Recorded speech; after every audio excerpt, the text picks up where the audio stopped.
Ferrari does not need the biggest upgrade of the season to terrify Mercedes. It only needs to get close enough. Because Mercedes is already bleeding where championships hurt most. 43 points lost to reliability. Russell losing a race from the lead. Antonelli running second before his car simply switched off. New battery modules still needing to survive real race pressure. And Hamilton, in the Ferrari, has lost 0 mechanical points. 0. That is the number Wolff cannot ignore. If Ferrari brings even a meaningful step forward before Austria, Mercedes has a nightmare. Push harder to defend Hamilton, and risk stressing the same system that has already failed. Protect the car, and Ferrari attacks. Let Russell fight, and the team risks chaos. Protect Antonelli, and the championship pressure grows. This is not just about horsepower. It is about fear. Because Ferrari's real weapon is not only speed. It is forcing Mercedes to choose between performance and survival. And if Austria exposes that choice, the Mercedes lead may stop looking safe, and start looking hunted. Subscribe to the channel. Mercedes should be walking into Austria like the team everyone else has to chase. But Ferrari has changed the feeling around this race. Not because Ferrari has already destroyed Mercedes on pace. Not because the championship has suddenly flipped. Not because one upgrade, by itself, guarantees anything in Formula 1. The danger is more subtle than that. Ferrari does not need to be clearly faster to make Mercedes uncomfortable. It only needs to be close enough. Close enough to force Russell to defend. Close enough to make Antonelli push harder than planned. Close enough to make Wolff think twice before choosing between performance and protection.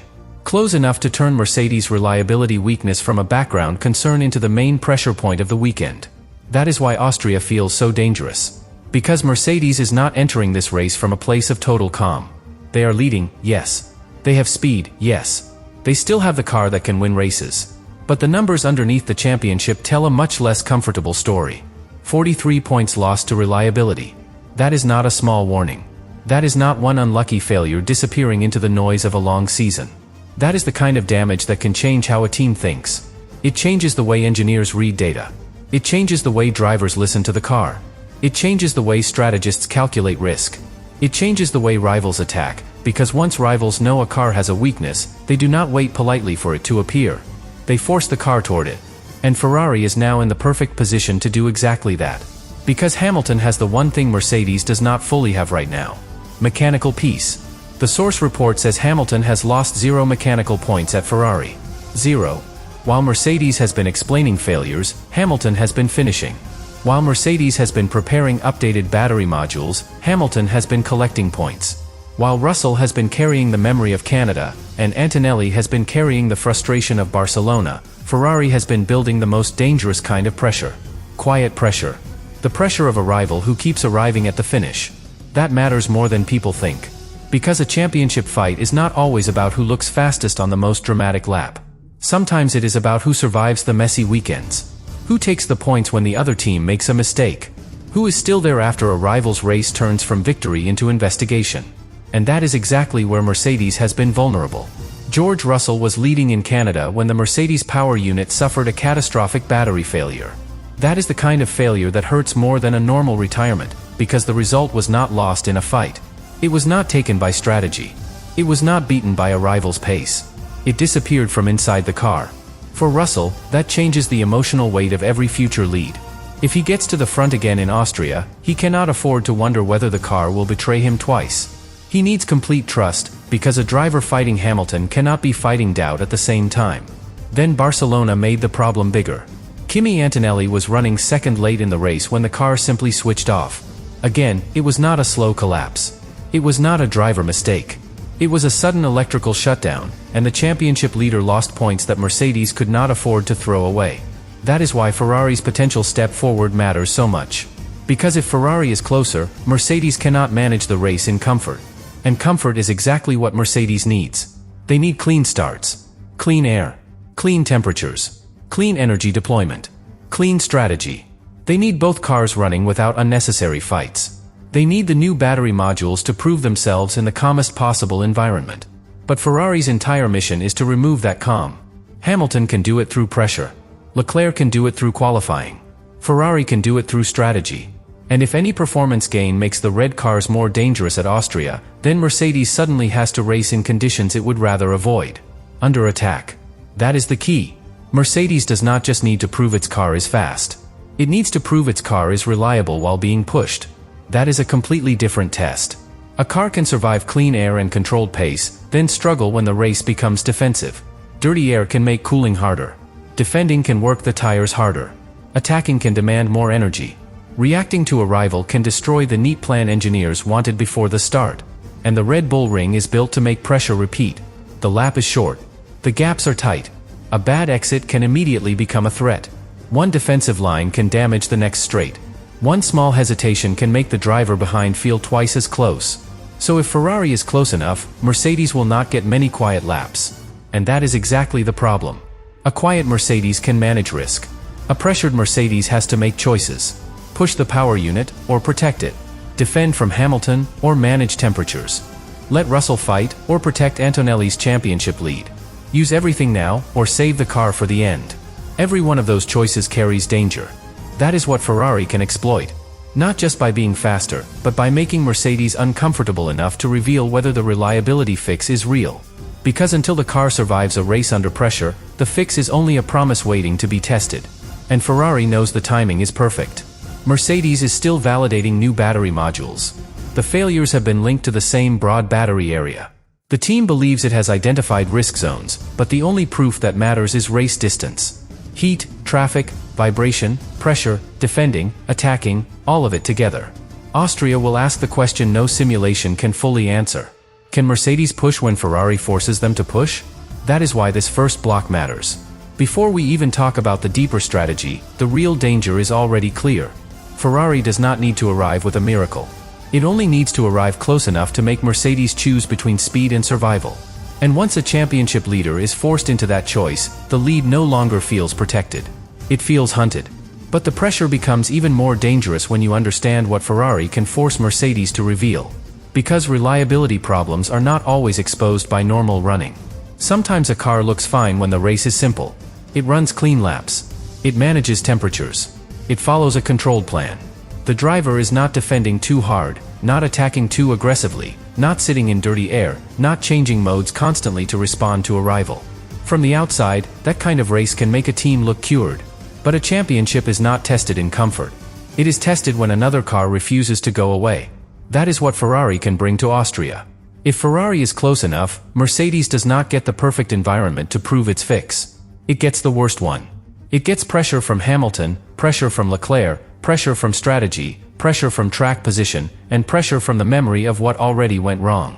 That is the real reason the Ferrari threat terrifies Wolff.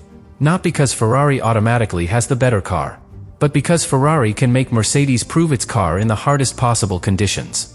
And that is a very different kind of fight. Think about Russell in Canada. The Mercedes was not slow. It was not lost. It was not out of the race because the driver made a mistake. It was leading, and then the power unit failed. That is the kind of failure that turns confidence into suspicion. Now imagine Russell leading again in Austria, with Hamilton close behind. Every lap becomes heavier. If Hamilton is far away, Russell can control the pace. He can protect the tires. He can keep temperatures in the window. He can follow the plan the engineers built before the race. He can give the new battery module the cleanest possible conditions to survive. But if Hamilton is within range, that plan changes. Russell has to react. He may need to use more energy out of corners. He may need to defend earlier. He may need to push through a phase where Mercedes would rather manage. He may need to answer a Ferrari attack before the pit wall wants him to. And that is exactly where the reliability question becomes alive again. Because a fragile system is not always exposed by easy laps. It is exposed by demand. More demand means more heat. More heat means more risk. More defending means more stress. More stress means the same old fear returns.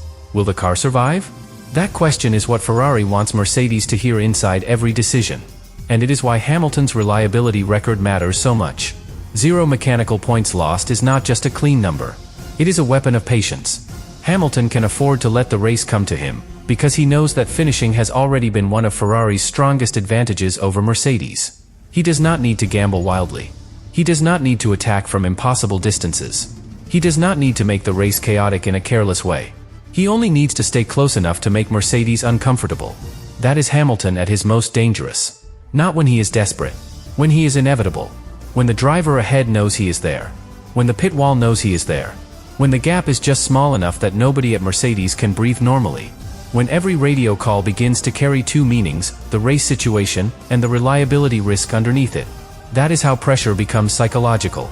And Mercedes is vulnerable to that pressure right now because the team is still in the middle of proving its answer. The updated battery modules may be the right direction. Mercedes may have identified most of the risk areas. The engineers may be confident that they have understood the broad part of the battery system causing pain. But Formula One does not hand out trust for understanding. It demands proof. And proof only comes when the car reaches the end. That is why Austria is such a dangerous stage. The Red Bull ring compresses everything. The lap is short, so gaps feel smaller. A driver under pressure sees the rival again and again. There is less time for the race to calm down. There are fewer places where a car can disappear into its own world. If Ferrari can stay in the fight, Mercedes will feel watched. Every sector, every braking zone, every exit, every pit window. And watch teams make different choices. They defend when they might have managed. They pit when they might have waited. They push when they might have protected. They change the plan because the rival is close enough to force them. That is where Ferrari's upgrade story, even if the source does not confirm a massive engine step, becomes powerful as a racing idea. Any extra Ferrari performance would not need to transform the car into a dominant machine. It would only need to close the distance enough to remove Mercedes' comfort. Comfort is the thing Mercedes needs most. Because a comfortable Mercedes can turn the Austrian Grand Prix into a validation run. Clean start, clean air, controlled temperatures, no unnecessary defending, both cars home, and the story begins to calm. But Ferrari does not want Mercedes validating anything calmly. Ferrari wants the fix tested under pressure. Hamilton wants the Mercedes drivers looking in their mirrors. Leclerc wants to make qualifying uncomfortable. Ferrari wants Wolff asking the hardest question of the weekend. How much risk are we willing to take to stay ahead? That question is poison.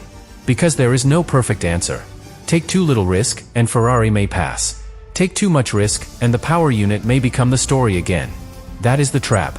And it becomes even more complicated because Mercedes has two drivers with different priorities. Antonelli is leading the championship. He needs protection, but he also needs confidence. He cannot drive like a driver trying not to lose.